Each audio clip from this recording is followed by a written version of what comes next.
Hello, ladies and gentlemen, and welcome to a special edition of Focus on Liberia. My name is Dennis Jai, and we are broadcasting from Atlanta, Georgia. In tonight's edition, we'll be looking at Liberia's economic numbers. Are they good or are they bad? What do the numbers from the main economic indicators of Liberia tell us? And what can we do about those numbers? With me to discuss and dissect and crunch the numbers, I have a banking and financial consultant, Mr. Chu-Chu Alex Jones. Mr. Jones, welcome to Focus on Liberia. Well, it's another pleasure to be here this evening, Dennis, and thank you very much. Right? It's all about the economy. When the economy is good, we are happy. Everybody is happy. When the economy is bad, yeah, you can even try to be or tate in front of them. We want to welcome all our viewers from across the globe. This is Focus on Liberia. We are going to crunch the numbers today. There are things they call the main economic indicators. When the economy is good, it shows. I always say, as people will say, numbers don't lie. Numbers are so important that even God Almighty committed an entire book in the Bible to numbers, and it's called Numbers. So we're going to be doing the numbers tonight, and Mr. Jones, let's get this started. Numbers, economic indicators. What are economic indicators? And in the case of Liberia, what do the economic indicators show? So economic indicators are measurements. Is how we are to evaluate a given economy in terms of performance. Simple as that. How are you doing? That is not subjective. So if you say the government is doing well, it's an opinion unless it can be backed by numbers to show why you're saying the government is doing well or why you're saying we're doing better than before. So the indicators are what economists and financial analysts and accountants use to be able to evaluate performance. It's like a scorecard that you receive from your college course. So you can go out and say, well, I'm doing very well in college. It's the numbers that your grades that prove whether you're doing well or not. And so that's exactly what we're going to be talking about tonight. So you can't tell people whether you are skinny or you are overweight or you're underweight. You have to weigh yourself on a scale, and your weight will tell us whether how much you weigh. So that's the number. You can't lie about your height. We will measure you and tell us whether you are 5'6" or you are 7 foot. Absolutely. Numbers can lie. So how for the economy, how are those numbers determined, and who does that? Okay, so just to give you a background, I mean, numbers have been crunched from the 1600 even earlier. Okay, but economists are the main people who determine how to measure. So they use different formulations. They use, for instance, GDP, in measuring the activities, the commercial activities in the country versus the previous year or the previous quarter. So they determine, they have a lot of competition. So when you say someone's an economist, those are the training they have received to even be able to create a new indicator. Like now you have the happiness indicator. Some economists came up with it and say, you know what, we can measure growth, you can measure, trade deficit. Why don't we measure how one country, fare with another country in terms of how happy the people are? Then they will go out and do surveys, they will do the computation. So I'm not an economist. Right. Now, once they put the numbers together and they use the mathematics and so forth, then we take that number and we make decisions with it. So as financial analysts, we analyze the numbers that have been put out, whether it's good, bad, ugly, So they do the numbers and we do the analysis. And how can we be sure that those numbers are reliable? Because those numbers have been ongoing for, like I said, centuries. So all the errors, I mean, there's a margin of error, but it's very, very minimum. So, I mean, you can, there's, for instance, let me give you one number. Let's say number of business opening within the country, right? That's an indicator to show how many new businesses are open. So you can't change that number because the economists will find out, not just ask the government, but they'll also carry on surveys to the companies to determine did you open a business, when it was your business. And then they revise that number. So whenever you get a GDP for one quarter and there's an error, the next quarter they'll go back and they will revise the number. So it's as accurate as it can get. And especially when it comes down to the different countries. This is what the World Bank uses. This is what international businesses use to make crucial decisions. So they depend on these numbers from every country to make business decisions. So where do we go to find these numbers for a given country? So it depends on what number you're looking for. So there are thousands of them, right? So the central bank, which is responsible for economic activities or measurement, the central bank has or should have economists that are going to put those numbers together. And also you have the World Bank, you have the IMF. So how does the IMF determine if Liberia should get a certain amount of loan? So the IMF, when they're in Liberia through the different NGOs, they have a team there that also validate those numbers. In some cases, they even do their own surveys. So depending on what you're looking for, so you're not going to get the happiness index where the World Bank or the IMF, because maybe that's not relevant to them. Right. So what you're looking for is like a grocery store. You get a mid-side as what you're looking for. But the central bank, when it comes to economic numbers, which is GDP, so Liberia Central Bank should have those numbers? Liberia Central Bank should compile those numbers, publish those numbers on a regular basis. So if you go to the central bank, most of the numbers are there. And if you go to the IMF webpage, they're also there. If you go to the World Bank, they're also there. You go to African Development Bank. So once they create the numbers, so that's where you have these international teams in Liberia. They disseminate the numbers to all the different relevant agencies, international businesses, and then commercial use banks as well. And you said there are thousands of those numbers. Thousand indicators. But yeah, of those indicators. So which ones are referred to as the key or the main economic indicators, and why? GDP growth. GDP growth is widely considered as one of the main indicators for measuring a country's performance. So, and that determines, because it's a very straightforward measurement. It tells you how was business the last 3 quarters in terms of all of the goods and activities within the country, right? So if it's 1 billion this year, next year is 1.2 billion, then of course you had a GDP growth of 10%. Simple as that, right? Now, if it was 1 billion and you dropped to 8%, similarly, you had a decline in your GDP.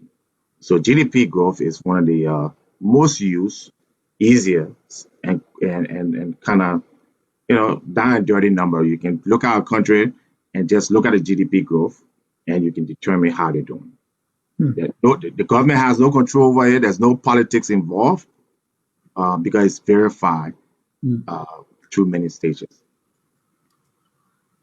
I have a friend, from Lofa County who told me this Liberian proverb. He said, if, a hunter now, if he says he killed an elephant, he said, don't argue with him. His soup, when your wife cook, it will show. Yes. Because if you claim that you killed deer and your wife cook and no meat in the soup, it means you didn't kill it. So whatever, and you say, whatever the government says, the number is going to tell. So if you are a finance minister and you say we have surplus, we go look at the numbers, right? That's what you're telling me. Well, like I said, all these numbers are there. So don't listen to what anybody may tell you. Don't listen to what I'm telling you.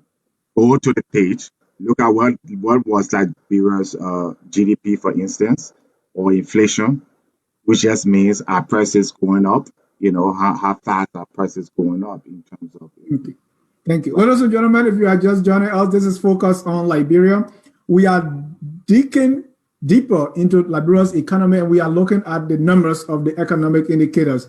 The economic indicators tell us how well or how bad the economy is doing. For tonight, we are discussing the numbers and to tell us whether like we are doing well, the economy of Liberia is performing well or not. And who can better crunch those numbers than Alice Chu-Chu Jones, who has even worked on Wall Street and is still in the banking and the finance business. Alice, let's go to Liberia and look at those numbers quickly for Liberia. We'll put the numbers on the board on the screen. Those are all economic indicators starting with GDP. And I want you to, and if you are not watching here, just go and Trading Economics, and we'll put that site up so that you can look at the numbers. So for Liberia, we have the GDP annual growth rate, unemployment rate, inflation rate, interest rate, balance of trade, current account, government debt to GDP, government budget, coronavirus cases, and you will tell me what corona got to do with this, coronavirus death, and coronavirus recovered. So Alice, let's go through, my viewers are watching this on the board, and quickly tell us the number and what each of those mean. Okay, so I can see if I have a copy of that as well. Your voice, say that again. Hello? Okay, Yeah. so I think you can hear me better now, right? Yeah. So I can see the screen, so I'll just use mine. So you have here Liberia, our GDP growth is negative 2.5%. So Okay. as I mentioned earlier. You come closer again, your voice, you are breaking in. Is it better? Yeah. I need to speak more louder. I don't have a microphone. But yeah, so the GDP is down 2.5%, right? Right. The what you call debt to GDP is 39%, 39.6%, interest rate 25%, inflation rate 17%, unemployment 2%. That's a questionable number. It has not been calculated in years, so it's just what they have. We have the literacy rate of 48% and 1,700 cases of COVID, right? Right. That's what you have. Okay. So these numbers were taken from the central bank were taken from Trading Economics, and that number is provided by the Central Bank of Liberia. So those are bad numbers. I mean, let's just cut through the chase. Why? Because we're not growing at all. That's the first reason. We have no growth. We've had no growth the entire 2 years. So if you go and look at last year, we did not grow. We had a negative GDP. Now on our same list, if you look at Guinea is growing at what? We'll come to the comparison. Right now, we want to deal with just Liberia. And Okay. what does each of those numbers tell us? So our GDP annual growth rate is minus 2.5. What does that mean to the It average? means that less business activities is being going on over the last year.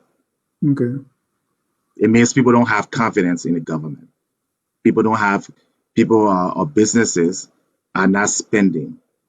They are not investing. So that means the country is shrinking. Now, sometimes, it's a 1 quarter. So this is measured every quarter, right? And then that's the aggregate amount, the 2.5. So some quarter you may have a negative 1%, and then the next quarter you have a 2%, right? So again, you do the average, and that's what you get for the year. So these are yearly numbers, Okay. and we put down into the quarterly one. So for the last year, that's Liberia GDP. We shrunk by 2.5%, and So- that's big numbers because where's that number coming from? Your GDP, the actual total amount of the gross domestic product in Liberia is 3 billion, right? So it's been or 3.2 billion. So it's been you're subtracting 2.5 from that number. So it's a huge number. All right, Alice, hold on. You say our gross domestic product is 3 billion. Correct. What does that mean? Gross So domestic. it means when you add up all the economic activities, all the goods and services, everything bought and sold in terms of your income, everybody, how much people being paid, the spending, it comes up on an annual basis to $3 billion. Okay. And now you add it each year and you see if that number is going up. So if you watch any other country politics, when they speak of the economy, they're talking about how their policies can increase that number. Yeah. So the higher that number is, the more business activities, the more jobs, hopefully, there's a strong correlation between jobs and GDP growth. There's a strong correlation between jobs and higher living standards. So the total policies of the government, and the government is responsible for that, not anybody else. The government is responsible, particularly the central bank is Right. responsible for to grow the economy, to grow and manage the economy. And how do you grow that number? It means more businesses are opening to produce goods. More people have money to spend to buy goods and services. How do you grow that number? Man, if you're a teacher, I don't think I'll do very. You asking some very tough questions. Yes. So there are many ways to grow our numbers, and that's why you hire a team of people. So if you go to the central bank, they spend millions of dollars on staff, right? And they get help from the internet, the IMF. They get help from the World Bank. They have what you call foreign experts there as well, and they pay very well. The central bank staff is by far one of the most paid people in Liberia. Okay, so they hire these people so that they can come up with ideas on how they can grow the GDP. That's the only job. One, and how they can grow the GDP without creating inflation, with all prices going up too quickly. Because prices go up, then what happens is if you have $100 and prices starts to double or increase too fast because of growth, then what happens? Your $100 now purchasing power is less. So that the job is they have most central banks three jobs: employment, right? Promote employment, grow the GDP, and control prices, inflation. All right. That's So now we say annual growth rate. This is a rate. It means we are looking at other numbers and see how we are growing. Let's go back a little and see what was the GDP 2 years ago, 3 years ago, 4 years ago. What was it like? okay. So I don't think they have that, but so in Liberia, the GDP growth rate for let's go the last 10 years. Okay, not even 10 years. So about 1.2% in 2018. Okay. It was 2.5% in 2017. It was negative 1.6% in 2016. Okay. So this is the lowest growth we've had in 10 years. So I'll give you an example. In 2010, it was 5.5%, 2011 was 8%, 2012, 8.2%, and then it started coming down from 2012. So like I said, so every year, so that $3.2 billion GDP you're talking about is moving up and down, hopefully in a steady path, right? In a linear form, right? But in our case, we notice that it's going down. It's not going up and down. It's just going down from 2.5% in 2017 to 1.2% in 2018 to now 2.5%. So bottom line, based on our GDP annual growth rate, the economy is bad, basically. Yes, not bad. Yeah. Okay, so for Africa, let me put it into perspective. What is bad in economics? That's a relative term. Okay, so for some countries, right, or 2% growth, like developed countries, like in Europe and America and Asia, developed countries do not have much areas to grow. Okay, so a 2%, even 4% GDP growth is exciting. Is commendable. Yeah. But for countries that where you consider developing countries, countries that half of the countries is just farms and bushes, like Liberia, right? Or half of Liberia, there's no development, there's no housing, there's no water. So those kinds of country, you expect a higher growth rate. Like what? Like my standard would be nothing less than 8%. 8%. Nothing less. Any developed country that is growing less than 8%, right? The people are not doing a job. And we'll show you why. We'll show you, give you example. Countries that even have doubled that. Few countries have doubled that. So besides GDP, let's look at inflation. Inflation, in my definition, is how prices going up. Correct. So for Liberia, the inflation that I see there is 17.1. Good or bad? Oh, First of all, And what does that mean? Does it mean that let's say a pack of toffee today is $10? Correct. So when it says 17.1% inflation, what does that mean? Does it It mean means the price is going up 17% per month. meaning that Every something that month, that price. So let's say something is $100, right? And right? you have a 17% inflation rate, which means the price next month is $117. What? Okay. So when you see people complaining in Liberia, what is fish, so what they do is they take that whole number on a monthly basis again, right? And they average it and they annualize it. But what it really means is prices are doubling. I mean, it's not unusual. The countries that have financial crisis that the inflation rate 1,000% or 200%. So again, it just shows. Then there's different reasons for that, but in our case, 17%. That just gave you $100. Next month, 117. So it means this is December. This costs $100. January Correct. is going to cost $117. Correct. February is going to cost $134. Correct. Correct.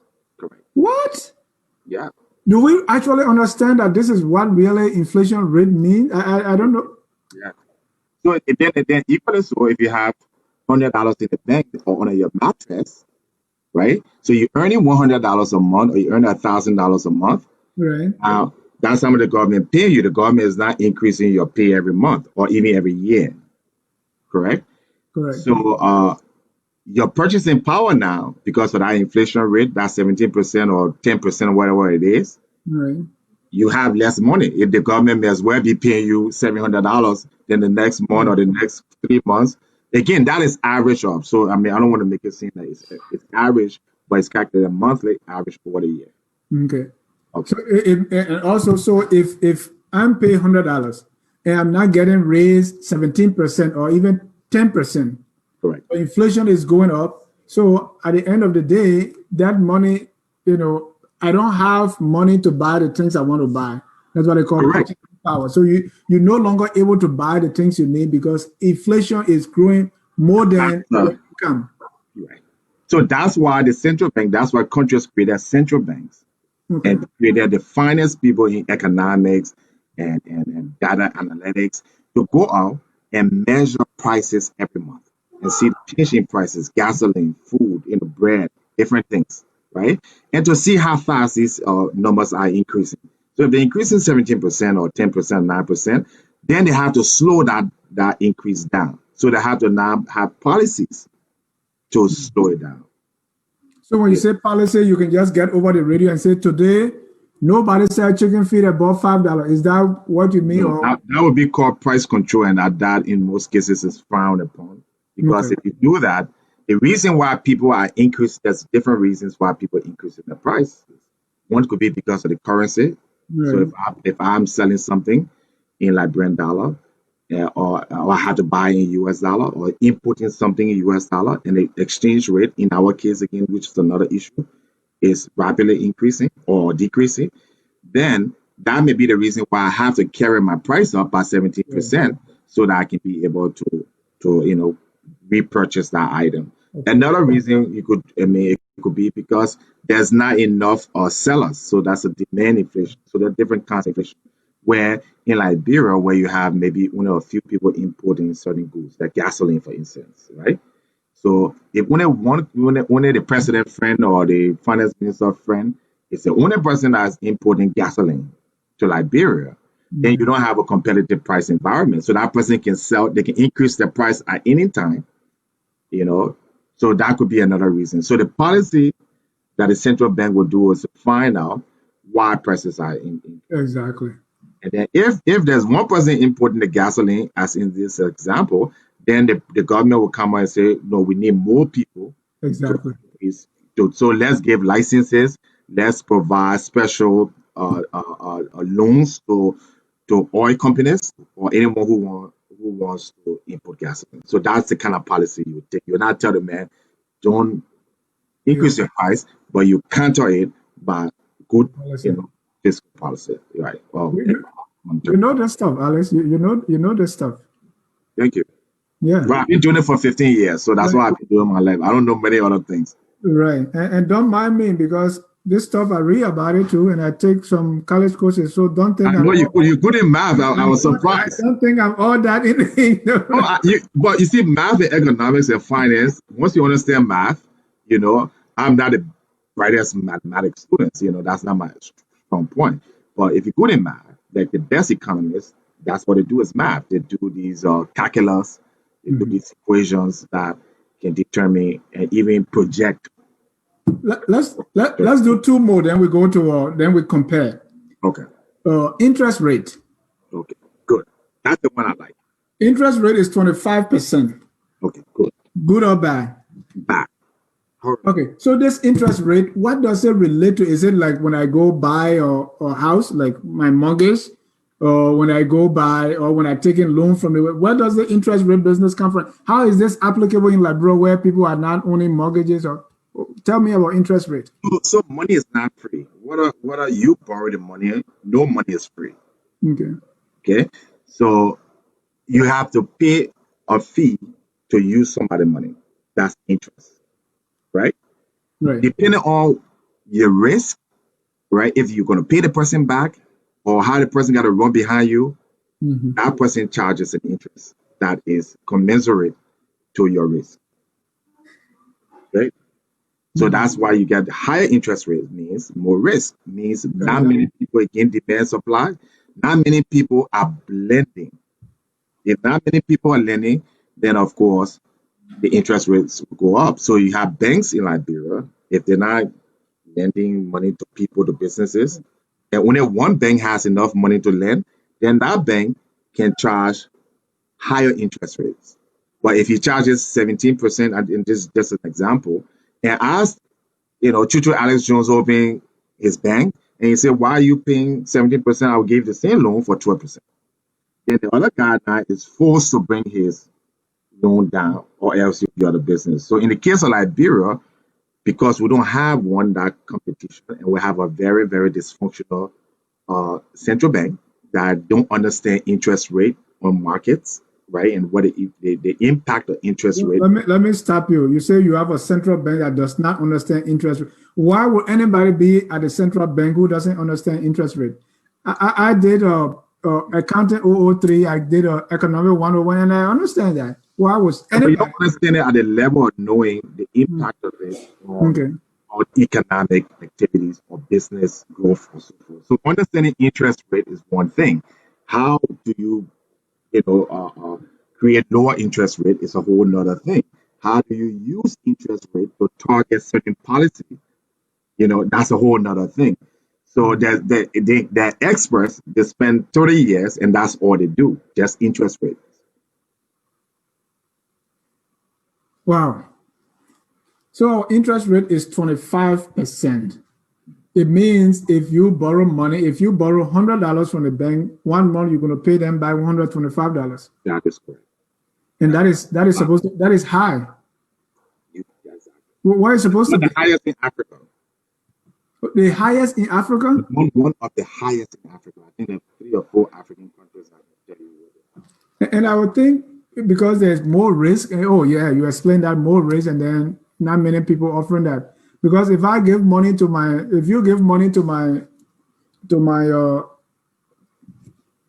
my cousin T Carter, and he goes all the way to Dodokan, you don't even find him. So there's more risk. Right. But Wow. essentially in Liberia, in our case, is again you got to figure out what's causing a high interest rate. Yeah, my research has told me that again it's the central bank lack of or inability, right, to control interest rate. It's not a problem of money in my best guesstimation based on what I've read. It's a question of we don't have experts on making sure the interest rate comes down in Liberia, Yeah. and that's been ongoing for a while. They don't take it seriously. They don't think, because it doesn't affect the government itself.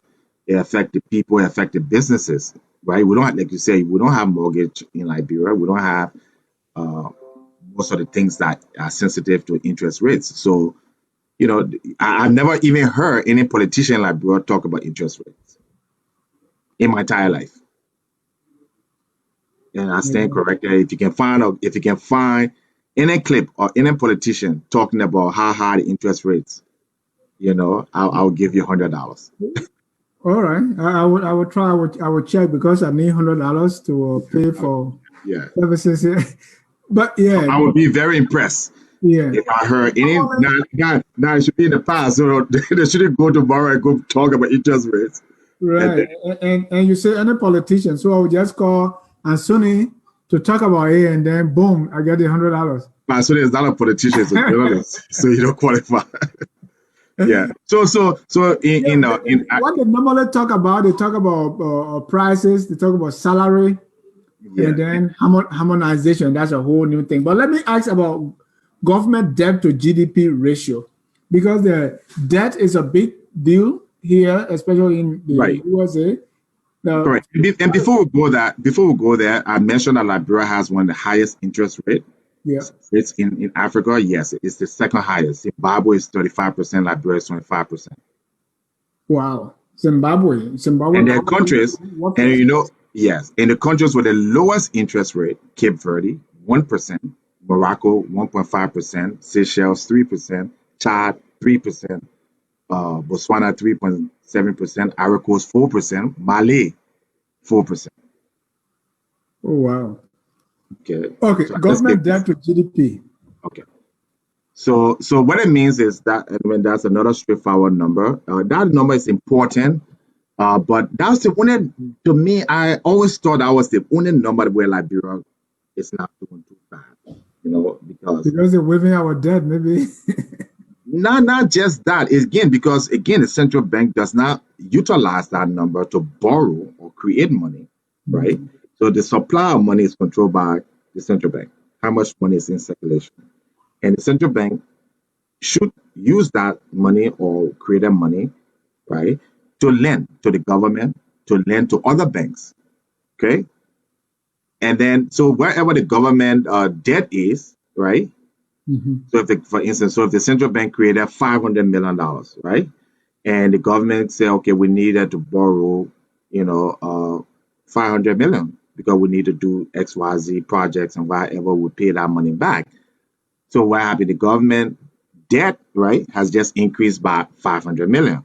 Yeah. And what is GDP? The GDP is what? 3 billion. Brilliant. So you the math guy, you divide that by the 3 billion and you have your debt to GDP ratio. Okay. So if it's 20%, it means it's low.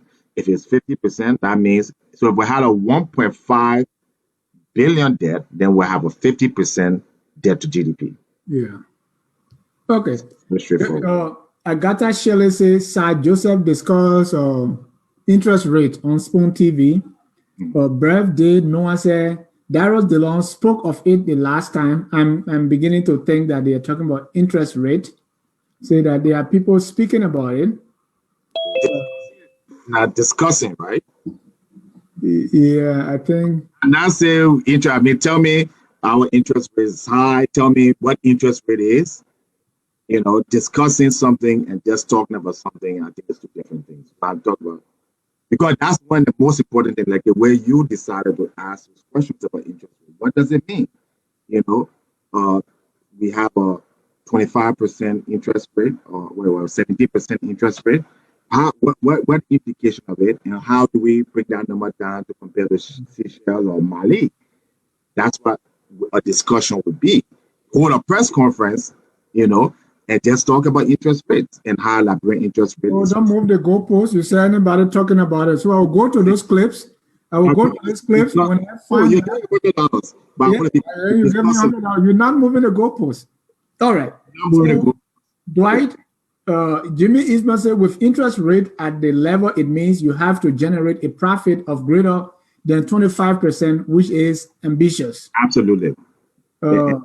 Jim Capital Carter say the CBL may understand interest rate, but influencing that at the banking level is another problem. And that's exactly what you said. Somebody is agreeing with you.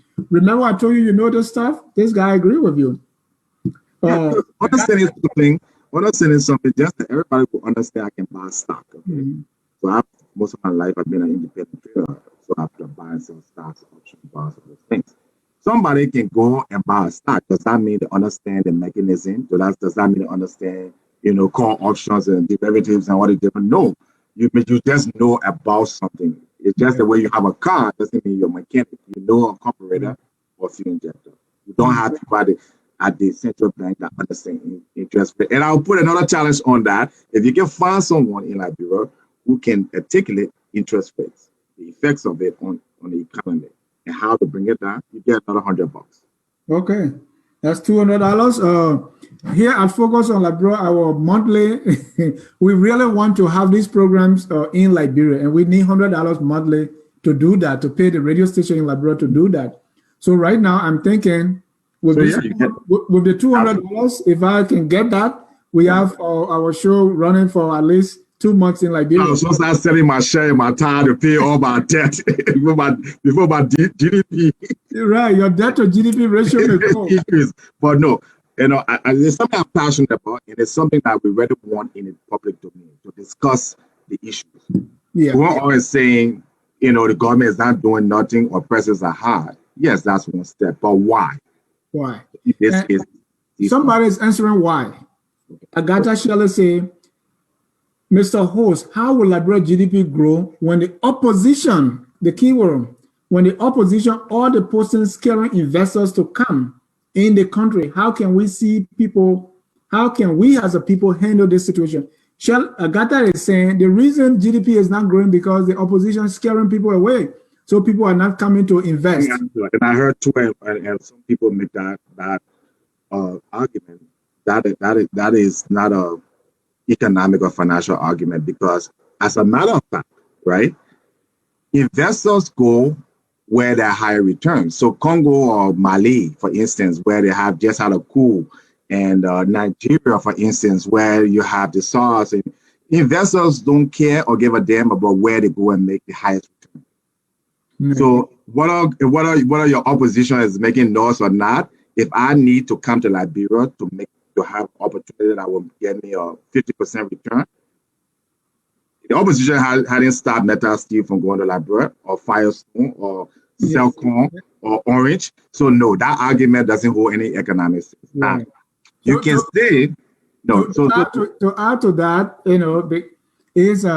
you are saying an investor going to Liberia does not listen to Alice Cummings or Darius DeLong. What they do, they look at the numbers, and that's why we are here tonight. They look at the numbers. They look at the numbers, and if they can get a lower interest rate and make a higher return, because their profit is based on the ability to borrow at a low interest rate and make higher returns to pay back the loan. So every business, there is no business. Again, third question. If you can find me a multinational company or any international business that does not borrow, you get another $100. That has all cash, whether it's Apple or it's Amazon or whatever company. So every company needs to, and they were borrowing at an interest rate. So if Liberia interest rate is 25% and Mali interest rate is 4%, where do you think I'm going to go to invest? Mali, of course. All things being equal, I'll go to Mali because I can make a lower interest rate higher. And I see, I hear states in the U.S. competing for that, right?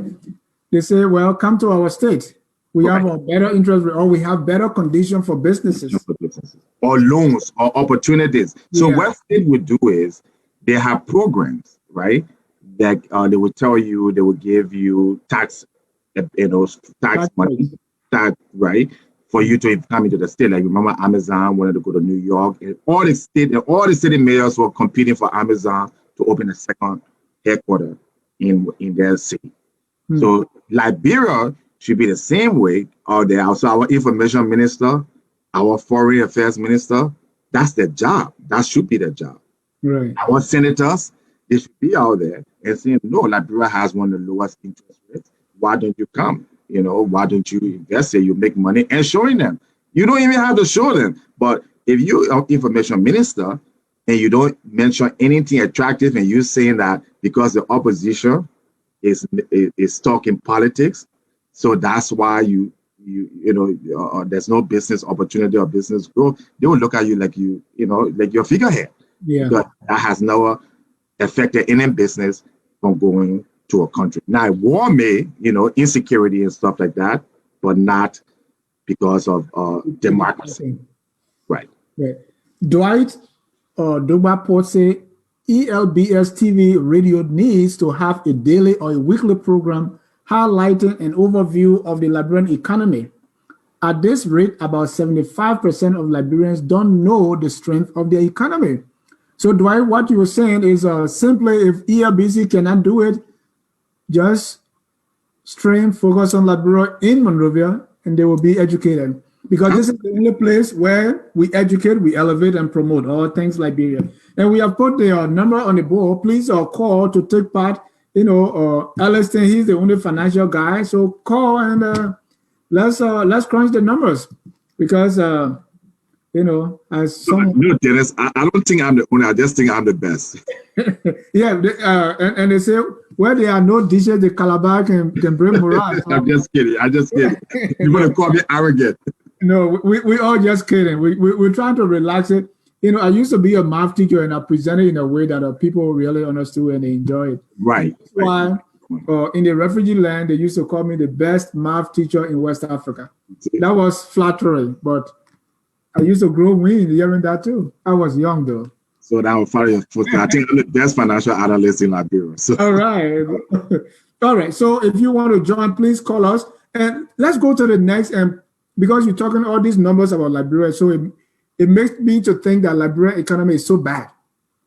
So let's compare with our neighbors. And we'll put a little spreadsheet on your screen. I hope our viewers can read that. We'll look at our Ivory Coast, we'll look at Ghana, we'll look at Sierra Leone, Guinea, Nigeria, Burkina Faso, and see how we compare. And then we look at your favorite country, Seychelles.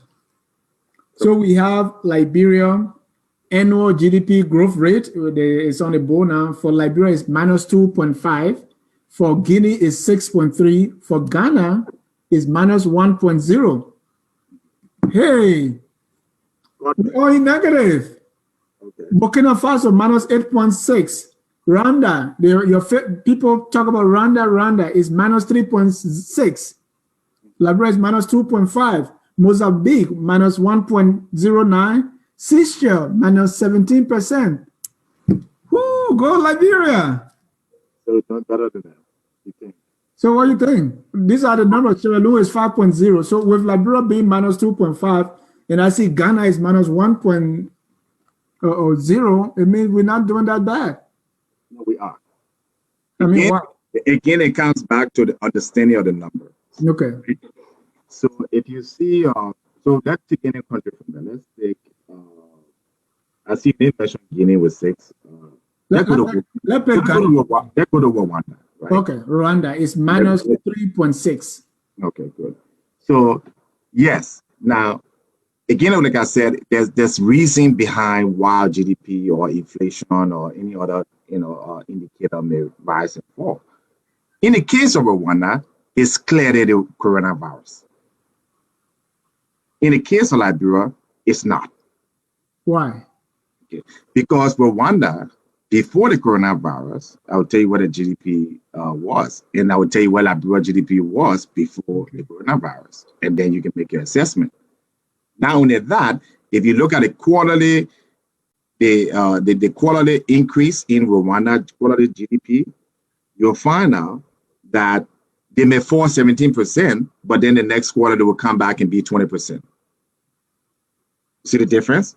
Mm-hmm. In our case, we fell 1.3%, and the next year we went further down. So for Rwanda, it probably just a 1 quarter, and I will give you the exact number for the case of Rwanda, the GDP. Okay, so in Rwanda, right,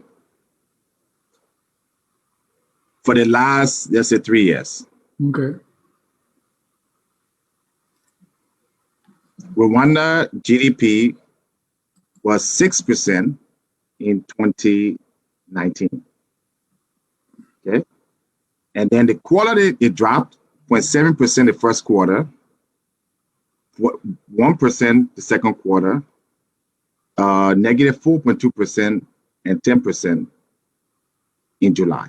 So you see, so Rwanda even measure their GDP or they provide quarterly numbers, unlike Liberia, where we just provide the numbers because we're lazy. We don't want to, look at it on a quarterly basis. So we just send one number.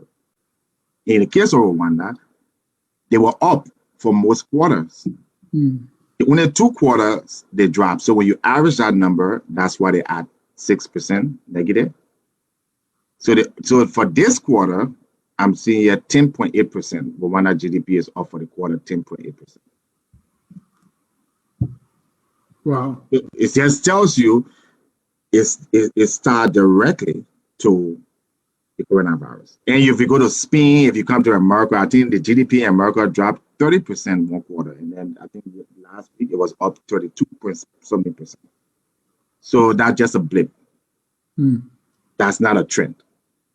Rwanda has never had, if you go all the way back to, the GDP was around, average GDP was around 6%.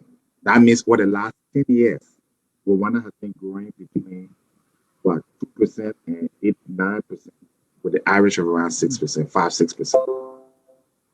If you look at our average, we're below 2%.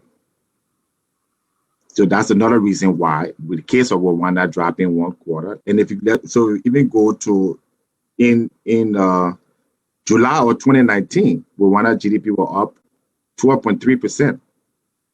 Oh wow! And interest rate, you mentioned that earlier. I see here Liberia 25%, Guinea 11%, Ghana 14%, Right. Ivory Coast 4%. Right. Sierra Leone 15%, Burkina Faso 4%, Rwanda 4%, Nigeria 11%, and so on and so forth. So interest rate, you said Liberia was one of the highest. Second highest. Second highest, and the numbers here are proving you right. Second highest. Yeah. So and it's been that way since, of course, George Bush took office, and that number is controlled by the central bank. Okay. You see. That is not a number that just comes. And that's where we'll spend the rest of the night. The role of the central bank and also the finance ministry in doing anything about these numbers. Let's start with the central bank. Okay. So again, like I said, there's 3 roles of the central bank, right?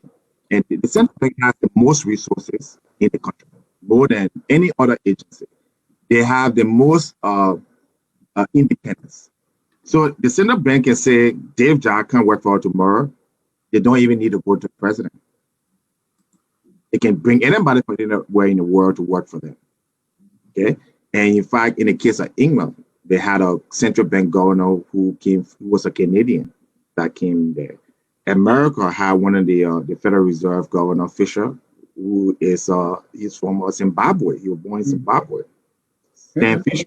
A Nigerian guy is going now. And a Nigerian guy. So when it comes to economics and finance, politics is completely, the difference in Liberia is we take everything to be politics.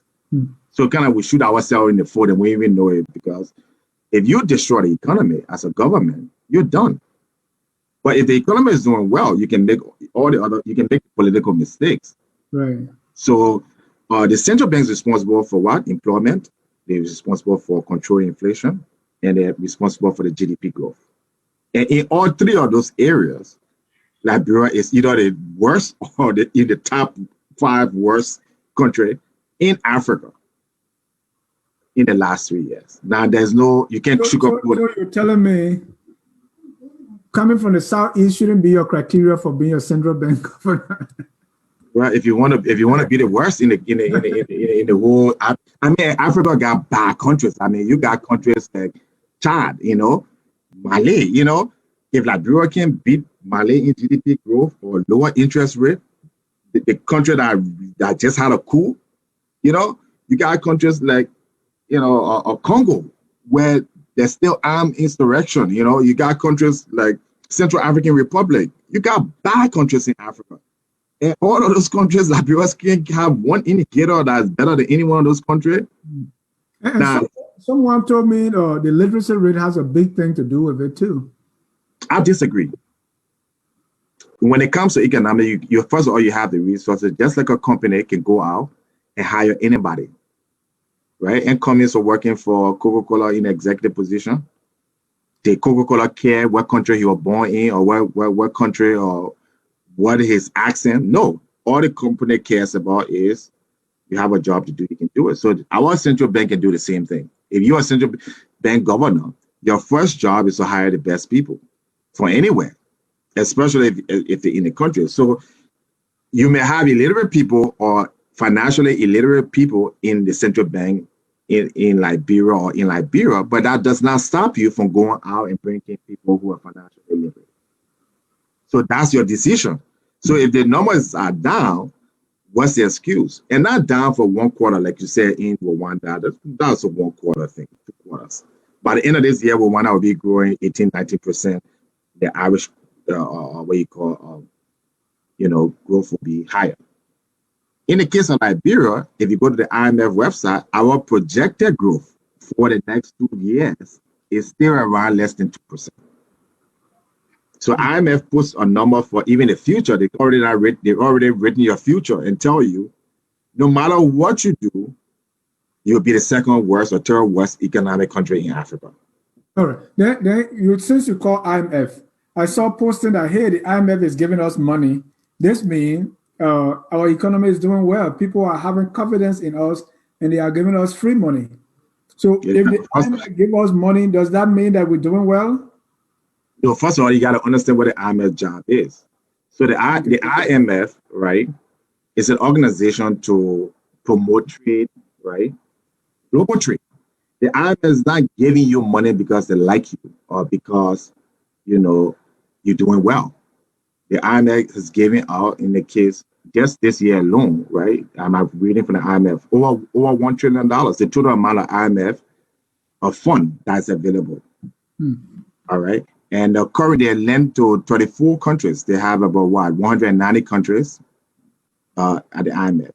So they give every country based on your quotas, which is based on what your economy is and other factors, what you can borrow. It's kind of like a loan window, discount window that every country has, and you have to pay that money.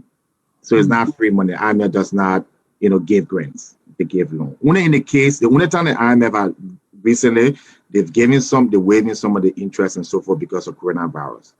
So several loans receive about 40 something million dollars in, I think, June or July from the IMF.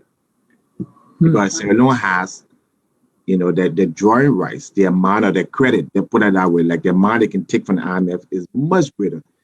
And the money they're giving, the money is for specific use.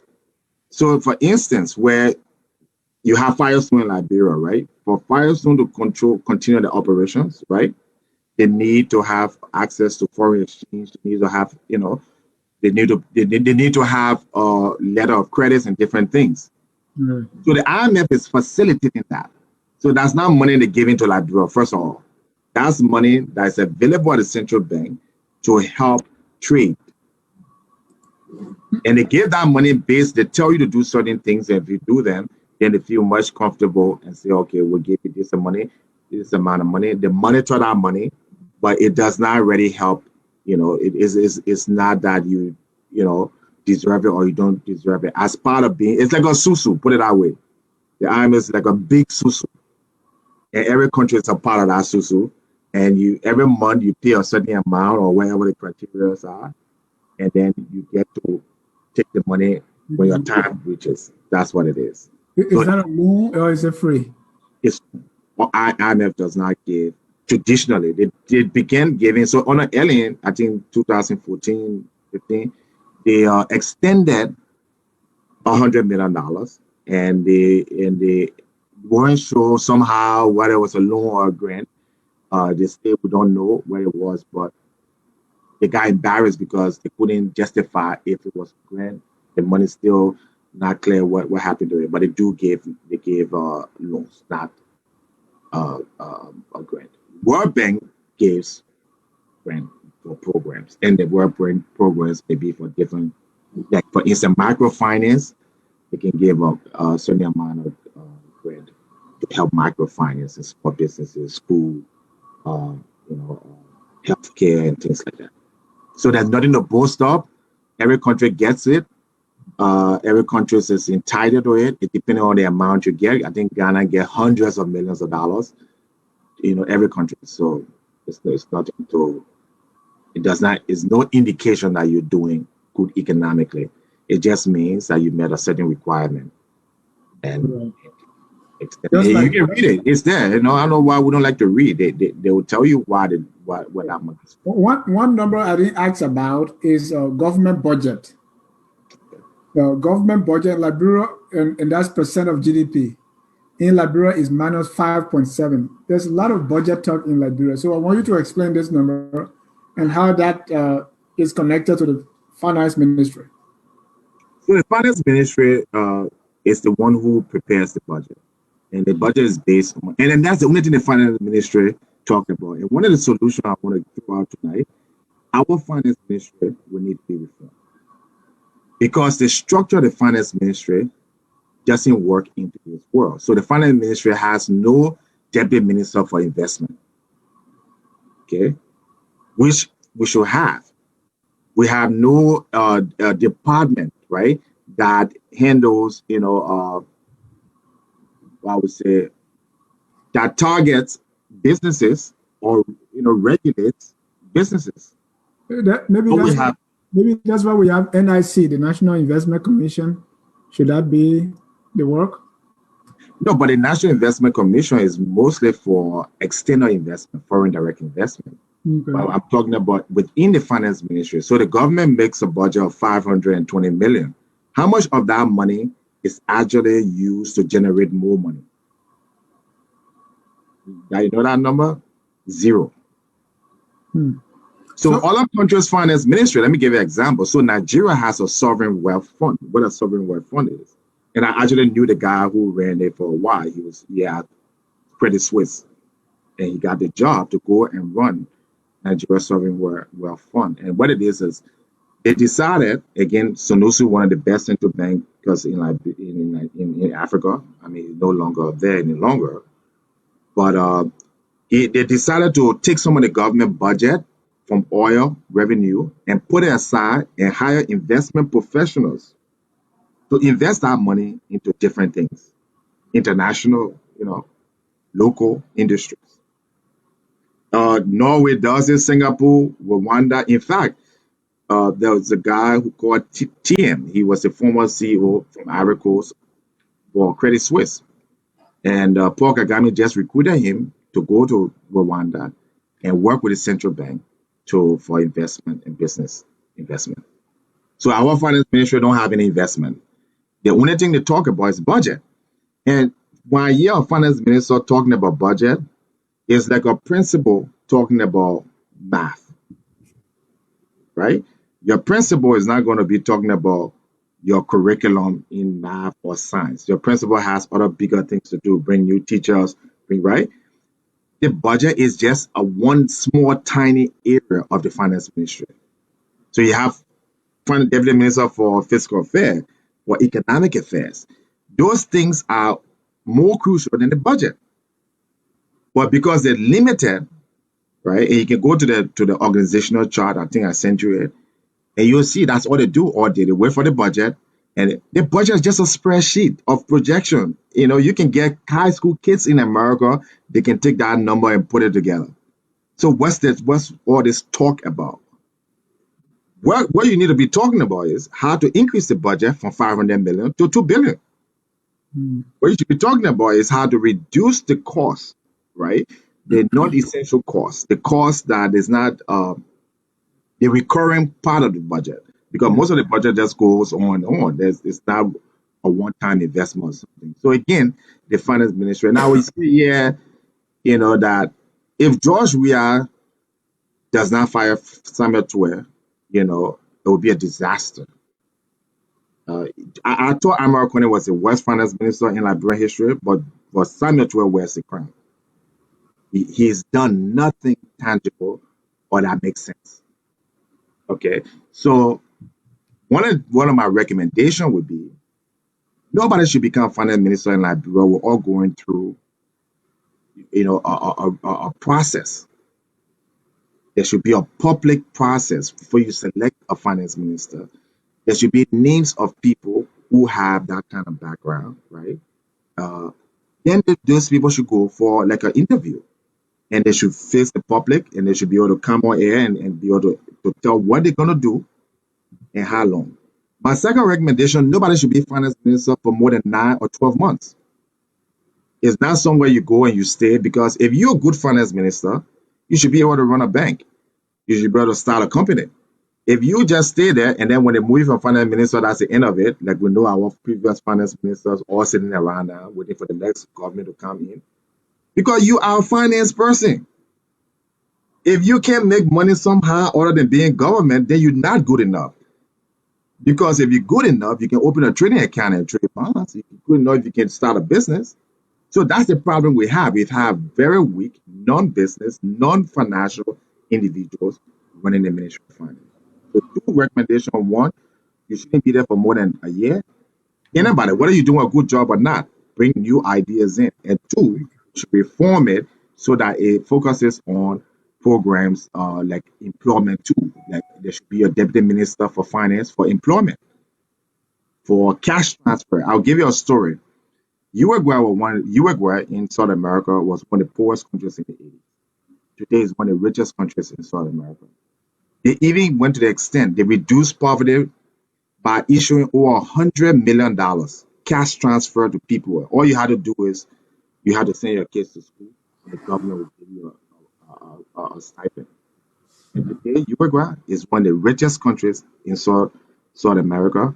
Small like Liberia, I think 4 million, 5 million people have limited resources. That country finance minister turned that place around. They borrowed money from the IMF and they paid the money before it was due, within 2 years ahead of schedule. And they've never went back to the IMF to borrow. People in Argentina bank in Uruguay because of the strong financial position, transparency, high living standard, GDP almost 50 billion.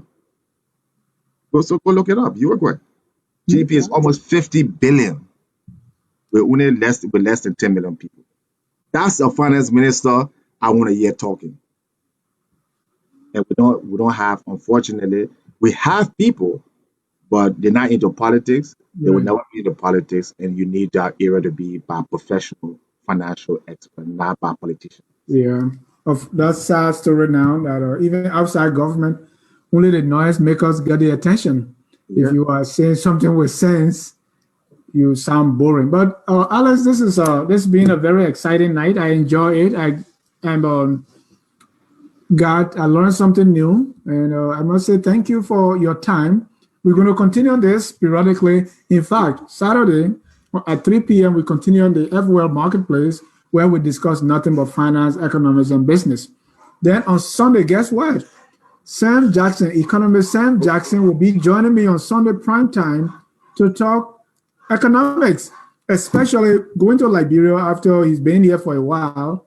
He was in Liberia State 6 months, worked, on the ground. Now he's back. He went back Monrovia, look at the situation, compare that, and see the cost of living and everything.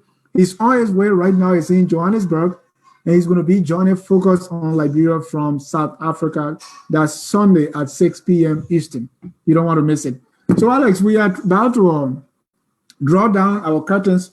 Sure. Let's summarize. We started with numbers. We said numbers don't lie, and we look at the numbers in Liberia based on our key economic indicators. And according to you, the numbers are bad. And you have some I think recommendations. the English word is atrocious. Yeah. Oh, wow. Bad is even we've been kind. That That's is what you not the said. word. Atrocious. Let me get your concluding statement so that we can close the broadcast tonight with. And nobody called. Nobody called. It's like just sit back and enjoy it. I mean, we did a good job here. No, good. Again, so it's not hopeless. It's atrocious. It's bad. It will get worse. Okay, but it's not without hope. Again, and the key, most of the times, is that I think the press and like somebody mentioned, LBS should start talking about it more. I think that's one of the areas in Liberia that is least talked about. You don't hear candidates talk about it. They don't show who are the financial, policymakers. So let's not stop this. Have your political conversation, but there's times where let's just talk whether it's health, or it's economics. Let's separate the two. So I think that would be a hopeful one of my recommendations, that we take economics for what it is and finance. We didn't even get into the banking. I was reading an article today, how people can get the money from the banks, Yeah. the ATMs, because while we have a bad finance minister, we have a bad central bank. Our finance minister should summon those banks, or we are finance minister, and and basically bank president should be fired. That's a national security problem. If banks need to merge, they have to merge. If they don't have the capacity to open or cash thing, that's the job of the finance minister. That's the job of the central bank government. What are you doing? So and it's been that way for a while. And so people just go to work, they get their money, and they go home, and nobody question them. So hopefully, what we do here is we hold them accountable and say, no, you can't allow the country to run itself. You can't, have banks running around doing whatever. If you can't operate as a bank to give people that money, then you should close down. Yeah. So that's one. And lastly, I think there are many good people many Liberian experts that would love to discuss their expertise and to help the country. Like I said, I mentioned some of those people, including yourself. I mean, you're more of a media person. Why they can give you a show on LBS? Actually, I'm well rounded. I mean, I know everything. You know math, you know everything. You know math, you can teach. Well, I mean, I'm just saying. So there are a lot of good Okay. people. I mean, I started putting compile a list, and I will push that list as much as possible, so that the good people need to come up. People like Sam McCarthy, excellent financial guy, certified manager, financial manager. Walu, I think you can see him making a circle. That's my choice for finance minister. You got Sarah Yenti, foreign minister. You got Heron Costa, LBS, you know. So put people in areas for their professional expertise, their passion, not because you hate the person. At the end of the day, if the country is doing well, economically, Right. the president will look good. People will have better Christmas, and people will be more happy, and you quiet down some of these, political friction. You just mentioned something. You said if the economy is good, everybody will look good. We have better Christmas. That means we're going to have a better Christmas tree without being opulent. Absolutely. And the Christmas tree thing, that's just trivial. That's just cheap shit. I mean, come on. And they say it's fake news. So let's leave that. But I want to thank you so much for the time. And we're going to be back here on Saturday at 3 to continue or talk more about the economy. The economy is so important that everything else pales in comparison. It's not about politics. People do not come to America because they got democracy. It's because the economy is good. People have jobs. You can come even work under the table and send money back home. People are running across the border not because they want to come to a hospital. It's all about the economy. It's not about Let all me these give you things this are last good. thing that people don't know. The greatest product of America. You can't take a guess. That's another $100. The greatest part of America, The greatest product of America. research and development. No, finance, debt. Dead. Okay. America sells debt to every country in the world. They make most of the money. China buys America debt. It pays an interest to them. So America debt market is the largest in the world. You have to combine probably all of Europe, and they make money on that. It's not cars, it's not cell phone, and it's all financial. And that's another thing we want to discuss. I don't know how somebody sells debt, but we're going to talk about it in our subsequent broadcast. Well, ladies and gentlemen, we say thank you so much for hanging in there with all. I saw some comments. Monica told said the central bank is responsible for monetary policy. So what about the role of the fiscal policy on the Liberian economy? So monetary and fiscal, Jimmy Eastman, investors look at the economic factors within a country before it invests. Skilled labor, utilities, stability, taxes, red tapes, etc., etc. Oh, Okay, those are debt to GDP, Jimmy again. All right. I think we passed that topic. But Gabriel Carter said your explanation on inflation was excellent. Thank you. Gabriel is a very tough guy. He doesn't give excellent easily. He Oh, gave wow. B's, but now he's giving A's. So that's a good. So I want to thank all of you for staying here with us. Keep your dial set here at Focus on Liberia. We sift through the entertainment, the noise, and we give you nothing but the best. Tonight we've been discussing our economic numbers, and so if you leave the broadcast tonight, you have an idea whether our Liberian economy is doing well or not. Don't listen to the politicians. Don't listen to talking bubbleheads. Look at the numbers because numbers don't lie. On that note, on behalf of all of us here at Focus on Liberia, we want to say have a good and godly day. And as usual, we end with our song that says, we are all Liberians. Whether our GDP is comparable to Rwanda, America, or Uruguay, that doesn't make us different people. We are still Liberians, and we must all do whatever it takes that Liberia become that best, or our HDI will be through the roof. Unemployment, interest rates, debt to GDP ratio, inflation, everything will be optimal. Until then, from me to you, good night and God bless. Thank you. We are Liberians.